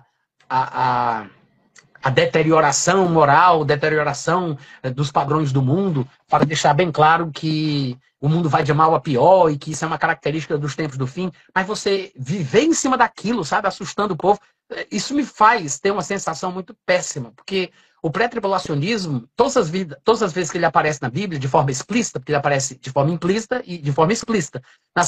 Nas vezes que ele aparece de forma explícita, você observa, por exemplo, Paulo associando a mensagem que ele dá do arrebatamento ao consolo. Consolai-vos, pois, com estas palavras.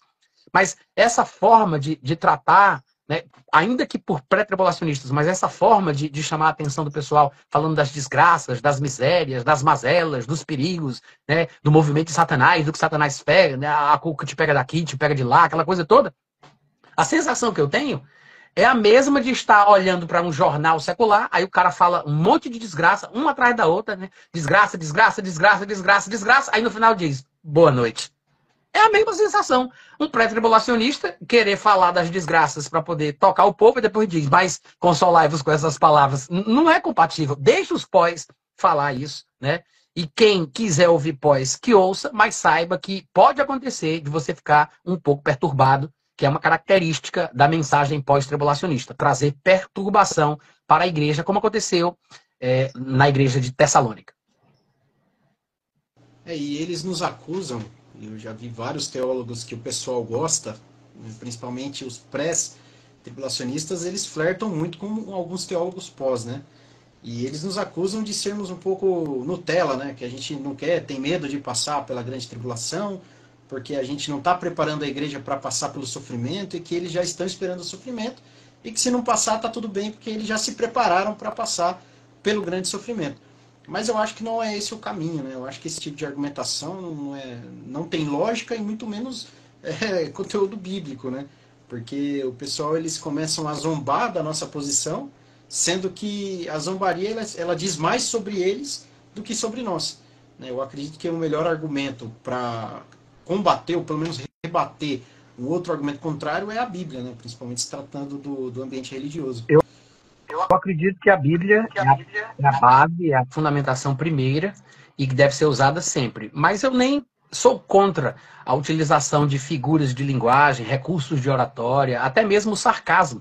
A gente vê na Bíblia profetas usando o sarcasmo, a ironia, né? Jesus fez isso, Elias, Eliseu, vários profetas fizeram isso no confronto ali, né, do que é certo e do que é errado, qual é o Deus que deve ser seguido ou não. Isso está presente na Bíblia em diversos lugares.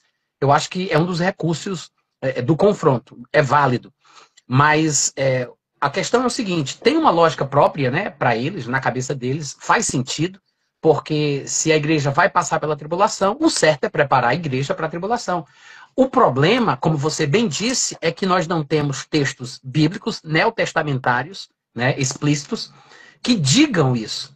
Nem nos textos que falam da tribulação, no Novo Testamento, há qualquer indício, qualquer instrução dizendo que o povo tem que se preparar para enfrentar a tribulação. O que é que resta?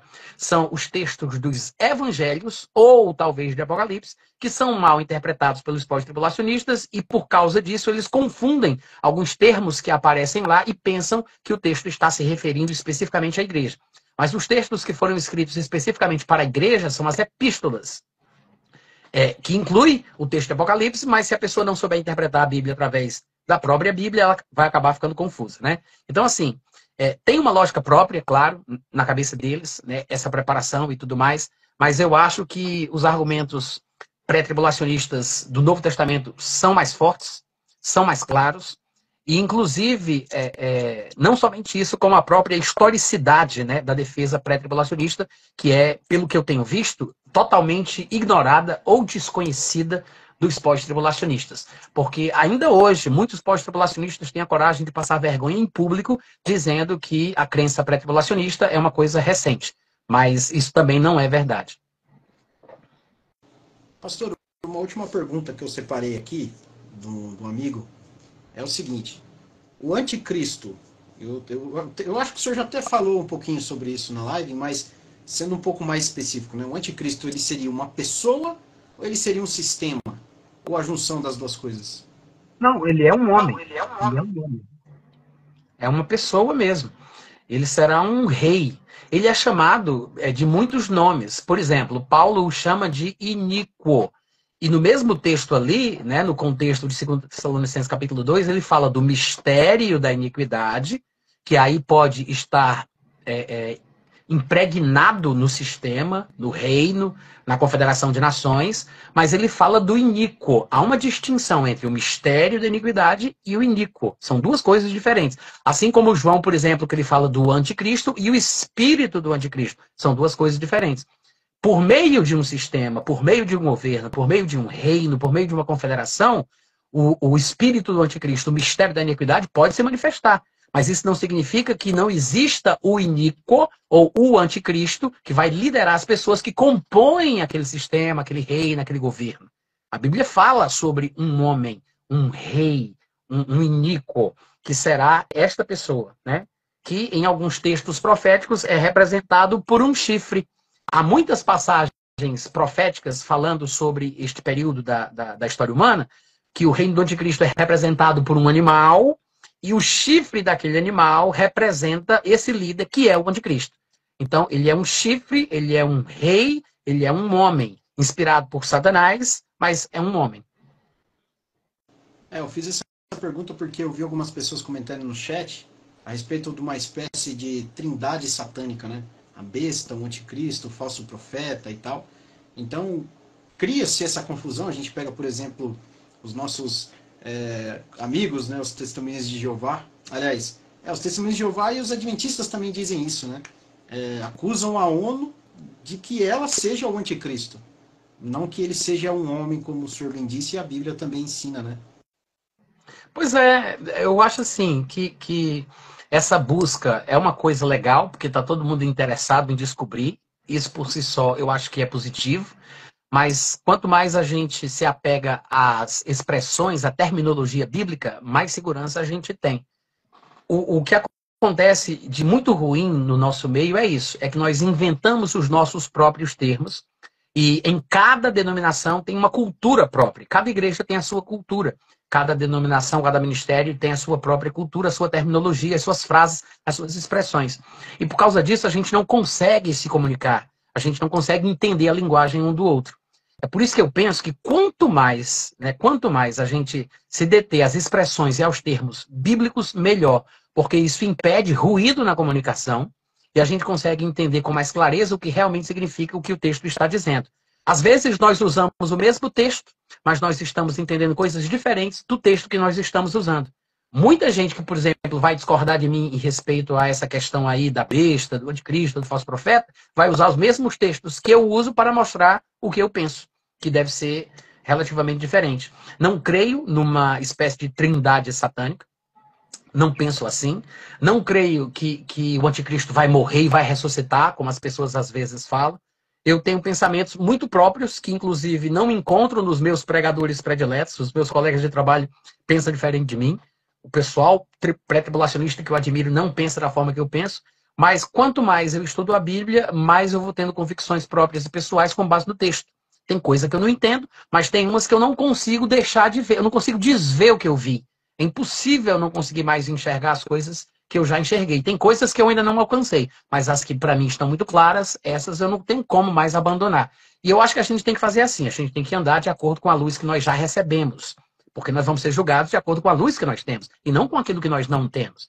Então, o que eu sei vai ser a base para interpretar o que eu não sei. Textos claros, textos conhecidos, devem servir de referência para que nós estudemos e entendamos os textos obscuros, e não compreendidos, né? Às vezes o pessoal tenta inverter a ordem, mas eu acho que a gente tem que partir dos textos mais claros para os textos mais difíceis. E para mim é isso, né? O anticristo, ele é um homem, como muitas passagens demonstram, e ele vai ter uma carreira militar, ele vai servir a um Deus, vai ter fé num Deus, e vai haver um reino que ele vai se intrometer nele, vai assumir a liderança, não é um reino que ele vai formar, criar, fomentar, não, ele vai usurpar uma posição que não é sua, né? E ele vai ser obstinado pelo povo de Israel. Em determinado momento que ele assumir a liderança desse reino, ele vai fazer uma aliança com muitos, que é um tratado provavelmente multilateral, incluindo a nação de Israel. E aí, na metade do tempo desse tratado, que é de 7 anos, como a Bíblia testemunha, ele quebra essa aliança e invade o lugar santo, que está dentro da Judéia. E quando ele invadir, os que lá estiverem, muitos sucumbirão, muitos serão provados, embranquecidos. Ele vai mudar as datas comemorativas da nação de Israel, vai mudar os tempos, vai mudar a lei, ele vai tocar o terror e vai demonizar a nação de Israel, que é uma espécie de punição divina também, né? Porque é uma punição, é a manifestação da ira de Deus através do anticristo, como ele fez na época que puniu Israel, porque estava obstinado no pecado através do Império Assírio, através do Império Babilônico.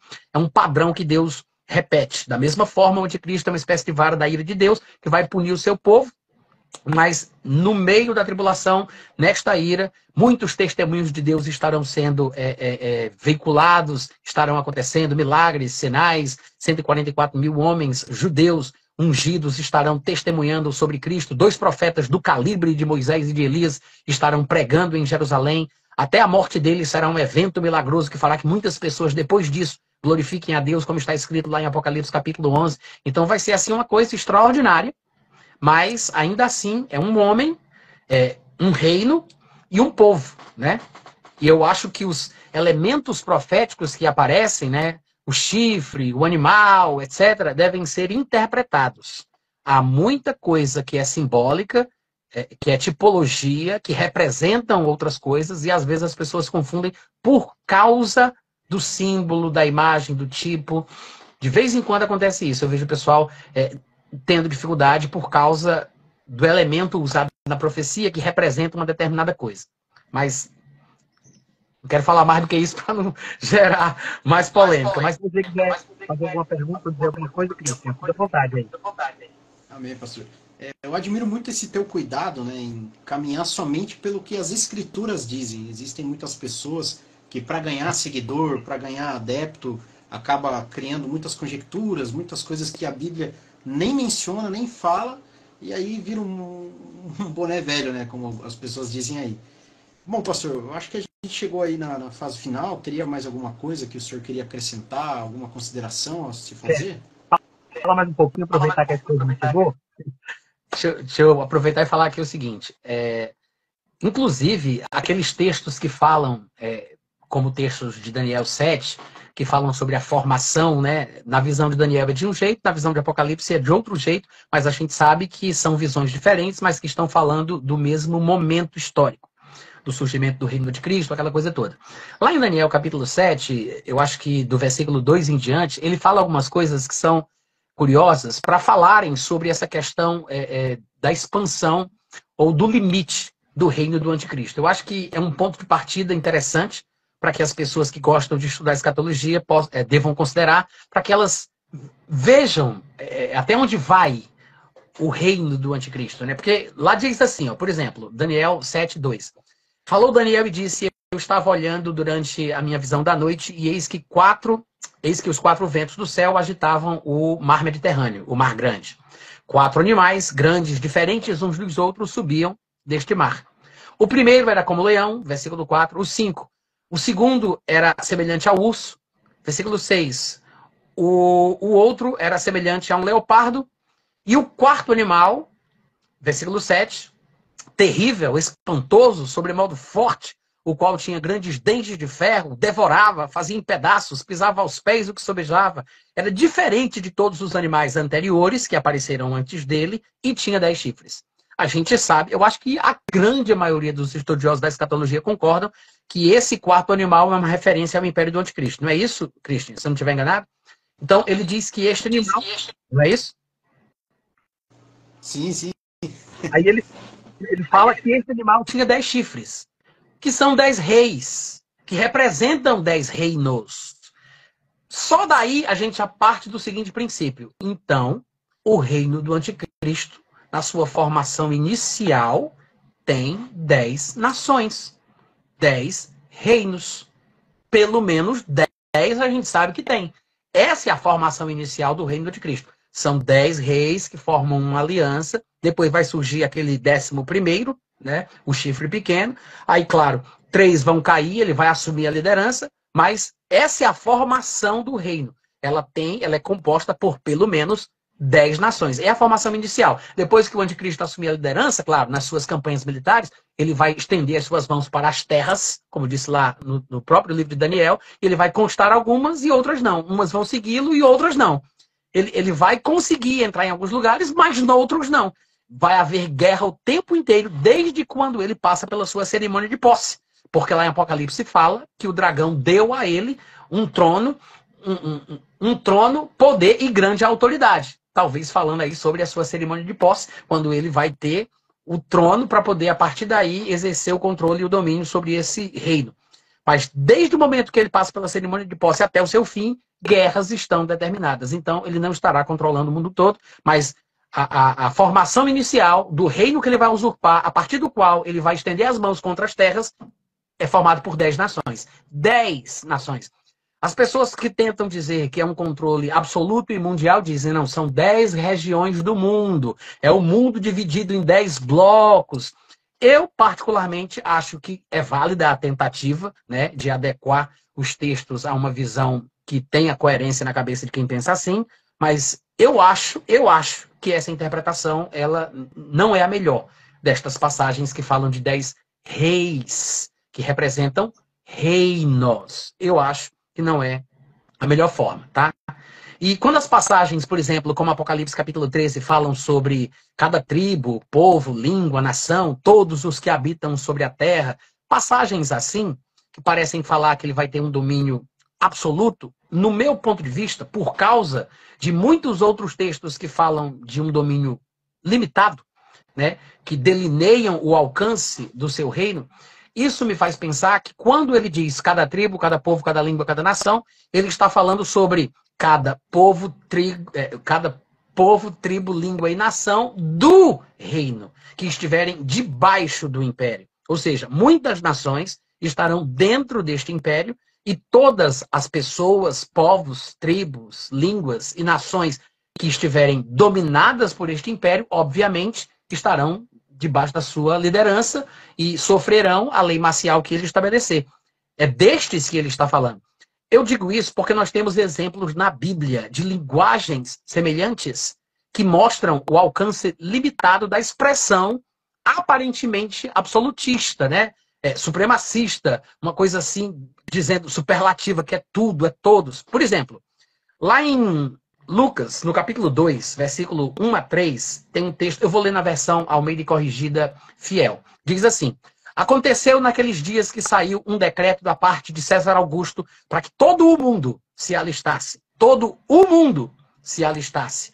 Este primeiro alistamento foi feito segundo Quirino, presidente da Síria.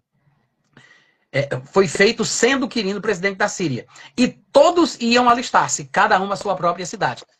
Ele está falando do mundo todo, de uma borda a outra do mundo, de um extremo ao outro, até os confins da terra. Ele está falando disso? Provavelmente não. Porque o Império Romano, pelo que a gente sabe da história, não é o que vai ser no futuro, é do que já passou. O Império Romano não dominou o mundo todo, né? Na sua mais vasta extensão, juntando o Império Romano do Ocidente e do Oriente, ele não dominou o mundo todo, ele não conseguiu sequer dominar as sedes do Império Babilônico e do Império Persa, que foram impérios anteriores, ele nunca controlou as capitais destes impérios, Ecbatana, não sei, outra cidade, ele não conseguiu controlar.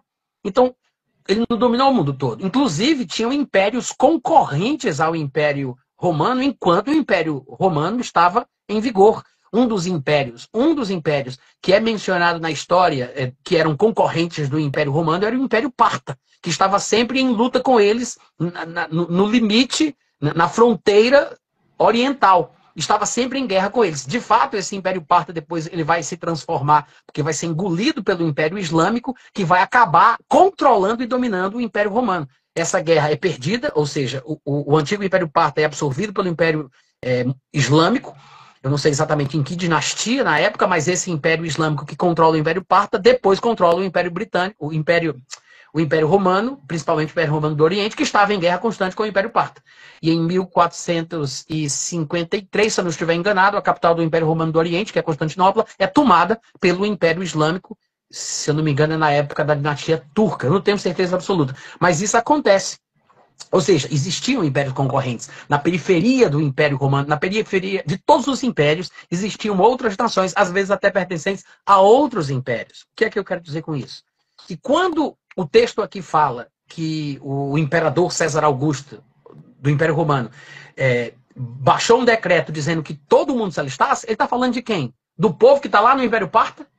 Ele está falando das pessoas de outros impérios, de outras nações? Não. Ele está falando de todo o mundo debaixo do império. Fica implícito. Pode confundir a cabeça de alguém. Mas você tem que ter um pouco de bom senso e presença de espírito para entender que Lucas está falando sobre a realidade que ele vivia, né, como habitante de uma terra que estava controlada naquele momento pelo Império Romano. Todas as nações debaixo do Império Romano estavam debaixo desse decreto. Mas o presidente norte-americano não pode baixar um decreto para todo norte-americano, não pode baixar um decreto para todas as pessoas do mundo que não são norte-americanos. Ele pode baixar um decreto, uma lei, uma ordem para todos os norte-americanos, até para quem está fora do país. A partir de agora vai funcionar uma lei em relação ao passaporte, os cidadãos norte-americanos, mesmo os que estão fora do país, ou que têm que prestar responsabilidade ao fisco, né, o imposto de renda deles lá, aquela coisa. Ele pode fazer um decreto que abranja um norte-americano que está fora dos Estados Unidos. Mas ele não pode estabelecer um decreto que pegue um brasileiro, a não ser que o brasileiro esteja lá. Então, eu acho que é nesse sentido que as passagens falam sobre esta influência, estes decretos, esta determinação e controle que o anticristo exerce sobre cada tribo, cada povo, cada língua, cada nação, dentro do império que ele controla.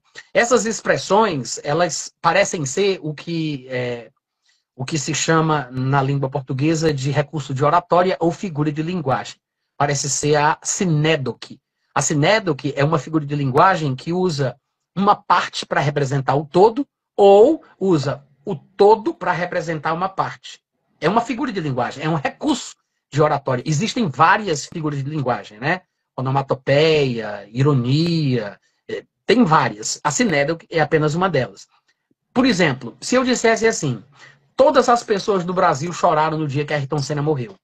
O que é que eu quero dizer com isso quando eu digo todas as pessoas do Brasil? Eu estou dizendo que toda e cada pessoa do Brasil chorou? Não. Se eu dissesse assim, rapaz, teve um culto na casa do meu irmão e Fortaleza, o Rio de Janeiro, São Paulo todo estava lá.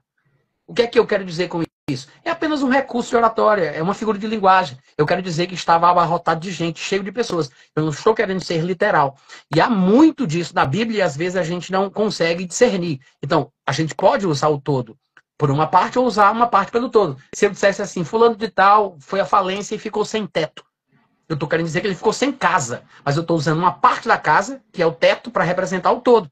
A sinédoque também faz isso. Ela usa uma parte para representar o todo ou usa o todo para representar uma parte. Há muitos exemplos que a gente poderia dar, mas há textos bíblicos que fazem esse tipo de uso, que nos auxiliam no entendimento do que é que Apocalipse e outros textos, por exemplo, querem dizer. Para citar pouco, Gênesis capítulo 6, versículo 7. Eu acho que isso aqui também deve ser entendido da mesma forma. Porque lá Deus diz para Noé, farei desaparecer da face da terra o homem que eu criei. O homem, o animal, os répteis e as aves dos céus. Porque me arrependo de os ter feito. Ou seja, será que realmente isso é literal? É ao pé da letra? Ou será que não é um recurso de oratória? Não é uma linguagem humanizada para que o homem entenda o que é que Deus está pretendendo dizer? Ele não exterminou da terra nem o homem, nem o animal, nem os répteis e nem as aves. Pelo contrário, ele preservou uma família humana, famílias de animais, famílias de aves, famílias de répteis, mas é uma linguagem que parece englobar tudo, né? Abarcar tudo, mas você vê que tem um sentido restrito. Outras passagens, como por exemplo, Josué capítulo 6, versículo 21 a 25, fala daquele momento lá da história de Raabe. No versículo 21 diz assim, tudo quanto a cidade havia, tudo quanto na cidade havia, destruíram totalmente ao fio da espada. Homens, mulheres, mulheres, meninos, velhos, bois, ovelhas, jumentos. Aí no versículo seguinte, diz assim: então disse Josué aos 2 homens que espiaram a terra: entrai na cidade, entrai na casa da mulher prostituta, tirem ela de lá com tudo quanto tiver, como vocês juraram para ela. Então entraram os jovens, os espias, e tiraram Raabe, seu pai, sua mãe, seus irmãos, tudo quanto tinha. Tiraram também a sua parentela. Ou seja, e o versículo que diz que destruiu tudo? E ele vai citando tintim por tintim. Homens, mulheres, meninos, velhos. Não, então você tem que saber como lidar com passagens que parecem falar de tudo de forma absoluta, mas que na verdade tem um sentido restrito. É provavelmente uma figura de linguagem. Há outras passagens que fazem exatamente a mesma coisa, mas eu acho que essas são suficientes para poder mostrar que a gente tem que entender o texto dentro do seu próprio contexto. Se nós temos textos que parecem ser contraditórios, então eu tenho que harmonizar os 2 textos para entender qual é a interpretação mais devida e adequada de acordo com o testemunho completo da Bíblia sobre aquele assunto em questão. É assim que eu penso, Christian. O senhor estava falando do seu filho agora há pouco, né? Eu acho que uma coisa que tem muito a ver com isso, com essa questão da palavra, da expressão, é o que toda mãe fala para o filho, né? Você não é todo mundo. Aí o filho fala: todo mundo está fazendo tal coisa, todo mundo está indo em tal lugar. Não é todo mundo que está indo, né? Mas todo mundo que ele conhece, todo mundo da sala dele, todo aquele grupo de amigos dele. Eu acho que isso daí expressa muito bem, né? A mesma coisa. Essa questão bíblica. Verdade. E em relação ao reino do anticristo também, eu acho que é importante a gente entender isso, justamente, né, voltando lá no que já foi dito lá atrás, para não ficar criando esses alardes, essas coisas que ficam sendo criadas por aí, esses alarmes que soam toda hora que acontece um disparo de arma de fogo. Lá no Oriente Médio, alguém grita aqui no Ocidente que Jesus está voltando, que vai voltar hoje, vai voltar agora. Né? Eu acho que essa expectativa da iminência da volta de Cristo ela deve haver na igreja, né? Inclusive até os apóstolos e os primeiros cristãos, eles tinham essa expectativa do retorno de Cristo para aquele momento, mas a gente vê que até em alguns momentos o próprio apóstolo escreve para corrigir esse exagero que era criado entre eles. Né? Olha, vocês não podem deixar de viver, vocês não podem deixar de pagar as suas dívidas, vocês não podem deixar de honrar o rei de vocês, o governo de vocês, por conta do que está prestes a acontecer. Né? Então eu acredito que entendendo tudo que você já explicou, né? A extensão do reino do anticristo, a iminência do arrebatamento, mas sem criar esses alarmes, faz parte do crescimento espiritual, do amadurecimento do cristão. Né? Concordo plenamente. Número, gênero e grau. Inclusive, para arrematar, essa questão de expressões que parecem indicar uma totalidade absoluta, mas que na verdade se referem na prática a um domínio restrito, essa linguagem de Apocalipse capítulo 13, né, quando ele fala sobre o domínio e a influência do anticristo sobre cada tribo, povo, língua, nação, etc. e tal, é usada quase semelhantemente à de Apocalipse, a linguagem é usada quase semelhantemente à de Apocalipse, ao se falar lá no livro de Daniel sobre os impérios babilônicos e o império grego também. E a gente pode olhar para trás na história, se você colocar no Google, procurando aí um delineamento do império babilônico, delineamento do império grego, aí você vai ver o mapa desenhado mostrando que nações o império grego e o império babilônico dominaram, as nações que ficaram de fora, e você percebe que não foi um domínio mundial. Né? Se no passado essa expressão profética, que parece uma totalidade absoluta, era na verdade interpretada como uma coisa restrita, da mesma forma o Império do Anticristo do futuro, que usa a linguagem semelhante do livro de Daniel, mas agora em Apocalipse, deve estar falando de um domínio restrito, por mais que seja uma linguagem que pareça que é um domínio total e absoluto. Por exemplo, textos de Daniel que se referem ao Império Babilônico e grego que tem uma linguagem semelhante à de Apocalipse. Diz assim, Daniel 2,38 fala: a cujas mãos foram entregues os filhos dos homens, onde quer que eles habitem. Isso é ele se referindo a Nabucodonosor, que era o líder do Império Babilônico.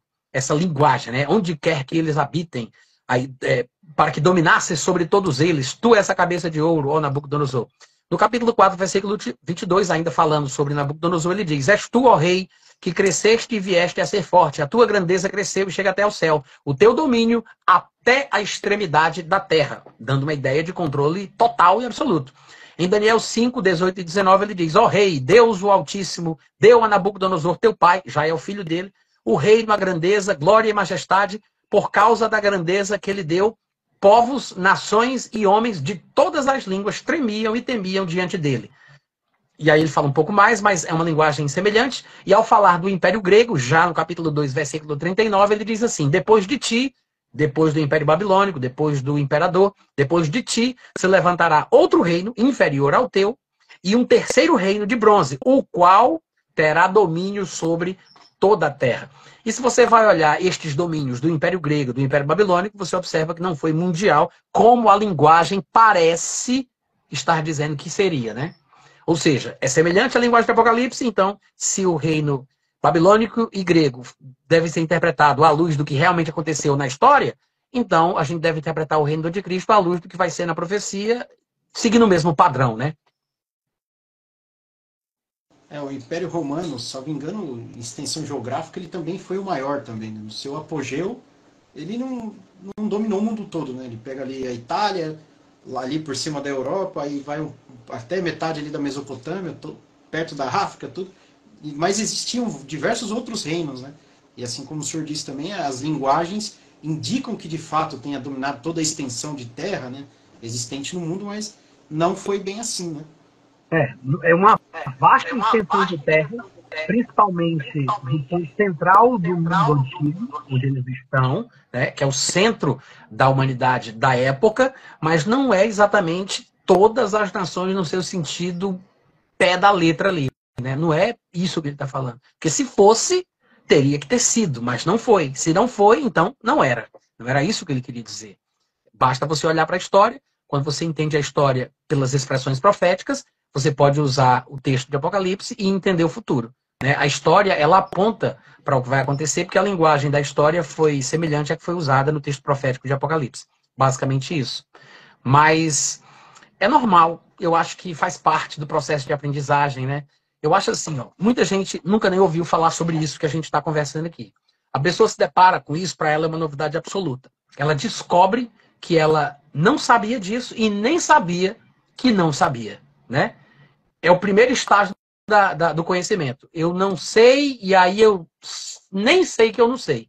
Rapaz, que coisa, isso para mim é uma novidade. Eu nem sabia que eu não sabia disso. Mas depois que a pessoa é informada, a partir dali a coisa muda. Ela agora sabe que não sabe. Né? Passa do estágio 1 para o estágio 2. Ela sabe que não sabe. À medida que ela vai estudando, ela vai sabendo. Aí ela vai saber que sabe. Depois que aquilo desce para o coração e fica decorado, né? Que a pessoa consegue falar decor, do coração, né? Decor. Aí pronto, ela sabe e nem sabe que sabe. Flui. Né? Ela agora está tão ambientada com aquele entendimento que ela fala sem pensar. São os 4 estágios da aprendizagem. Né? A pessoa não sabe e nem sabe que não sabe. Depois ela sabe que não sabe. Depois ela sabe que sabe. Depois ela nem sabe que sabe. Pastor, haveria mais alguma consideração para fazer a respeito do tema? Não. Só que eu tenho livros publicados, tá? Quem tiver interesse em se aprofundar na questão da escatologia, entra no meu site, que é natanrufino.com.br.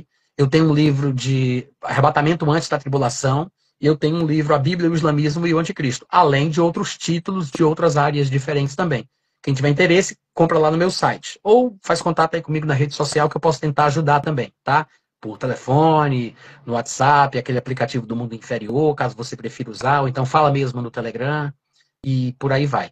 Obrigado pelo convite, tá, Cristian? Foi um prazer, espero que tenha ajudado aí os nossos irmãos, e é um privilégio poder compartilhar a palavra. Pastor, eu que agradeço. Para quem não sabe aí, o pastor Natan Rufino atendeu de pronto o nosso convite. Eu falei com ele, acho que foi no começo do mês, né, pastor? A gente iria combinar outra data, mas acabou que não deu. Mas as 2 datas que eu falei para ele, falou, não, dá sim, pode ter certeza e tal. Então, muito obrigado, pastor, pela sua disposição. Pode ter certeza que segunda-feira, que vai ser a próxima aula aí lá na nossa escola teológica, eu já vou tentar levar o povo para comprar uma leva aí dos livros aí. Né? Porque a gente sempre faz isso, a gente costuma fazer isso, né? A gente junta um pessoal aí todo mundo faz o pedido e a gente compra de uma vez. Tá, olha, muito obrigado. Eu vou viajar na segunda, ou terça-feira eu vou ministrar no Ceará, em 2 igrejas diferentes. Dessa vez eu vou com a família toda. Então vai a esposa, vai o filho, não vai ficar ninguém aqui em casa. Provavelmente, enquanto eu estiver nessa viagem, vai ser difícil para eu poder enviar o material, porque o pessoal que compra na minha loja, lá no site, eu mesmo é que preparo. Quando eu estou viajando e a esposa fica, aí ela faz aqui os pacotes e envia. Então, assim, a gente não tem uma equipe, né? Somos nós mesmos. Só que quando eu estiver viajando, pode ser um pouco mais difícil. Eu estou só te alertando aí para tu ficar sabendo, tá bom? Não, mas maravilha. Posso dar 2 recadinhos, só aproveitando a sua presença aqui, pastor? Claro. Primeiro recado para o pessoal aqui da nossa região, São José dos Campos, Caçapava, Jacareí. Dia 14 do mês que vem, às 16 horas, vai ser o segundo sábado, segundo ou terceiro sábado de outubro. A gente vai estar realizando, pastor, um workshop de evangelismo aqui na nossa igreja, né, lá onde a gente também tem a nossa escola teológica. Então a gente vai falar sobre evangelismo eficaz. Então vai ter eu, mais alguns professores falando sobre técnicas de evangelismo, sobre como se aproximar de pessoas para poder criar esse rapport, né, essa conexão e conseguir estar pregando a palavra de Deus para diversos tipos de pessoas, são diversos campos, né? Então não é da mesma forma que nós vamos falar. E também, né, no dia 1º, domingo agora, 1º de outubro, uma coisa importantíssima que eu estou batendo firme aí no meu perfil pessoal, é a eleição do Conselho Tutelar. Então, assim, é uma coisa de extrema importância. Eu estava o Alan Gopfert aqui na nossa live, não sei se ele está aqui ainda, né? Ele, aqui na nossa região, eu tenho certeza que ele já ganhou, né? Mas é uma coisa importantíssima, né? Não sei se chegou aí para o senhor, mas aqui na minha cidade, por exemplo, o pessoal aí da causa LGBT, eles estavam convocando os adeptos da causa LGBT para votarem em pessoas que apoiam, por exemplo, a transição de gênero ou a causa LGBT entre as crianças, né? Para mim, isso daí é um eufemismo para a sexualização infantil. Eu sei que não tem nada a ver com a live, eu peço até desculpa, pastor, mas eu não posso deixar de dar esse recado, tá? Convocar aí o povo de Deus para estar votando no dia 1º na eleição para conselheiro tutelar, ok? Muito obrigado, pastor. Deus abençoe a tua vida. Obrigado, viu, Cristian? Prazer te conhecer. Maravilha, fica com Deus. Amém. Obrigado.